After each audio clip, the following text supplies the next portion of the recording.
ಶತ್ರುಘ್ನನಲ್ಲ, ರಾಮನ ತಮ್ಮ ಎನ್ನುವುದನ್ನು ಮರಿಬೇಡ.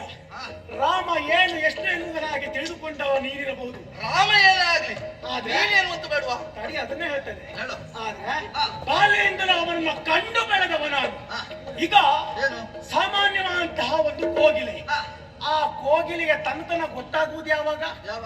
ಅದೇ ತಾಯಿ ಕೋಗಿಲೆ ಕೂಗಿದಾಗ ಇದು ನನ್ನ ಕುಲ ಅಂತ ಗೊತ್ತಾಗುವುದು.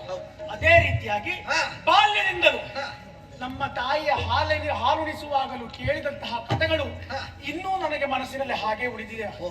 ಅಂತಹ ರಾಮನ ಲೀಲೆಯನ್ನು ಕೇಳಿ ಬದುಕಿದಂತಹ ನನ್ನಲ್ಲಿ ಇಂತಹ ಪ್ರಶ್ನೆಗಳನ್ನ ನೀನು ಕೇಳುವುದು. ಮಿತ್ರದ ಕುಲ ಕೀರ್ತಿ ನೇತ್ರ ನೀನಪ್ಪೆಯೋ ಮಿತ್ರನಾಗುತ್ತೀಯೋ? ಏನು ರಾಮನ ತಮ್ಮ ಅಂತ ಆದ್ರೆ ಸುಲಭ ಸಾಮಾನ್ಯವಾದ ಭಾವಿಸಿಕೊಂಡ್ಯಾ? ಏನು ಅಸಾಮಾನ್ಯ ಅಂತ ಬೇಡ. ಸೂರ್ಯವಂಶದವರು ನಾವು. ಕೊಟ್ಟ ಮಾತನ್ನ ಎಂದಿಗೂ ತಪ್ಪಲಾರೆವು, ತಪ್ಪು ದಾರಿಯಲ್ಲಿ ಎಂದಿಗೂ ಕಾಲಿರಿಸಲಾರೆವು. ರಾಮನ ನೇಮವನ್ನ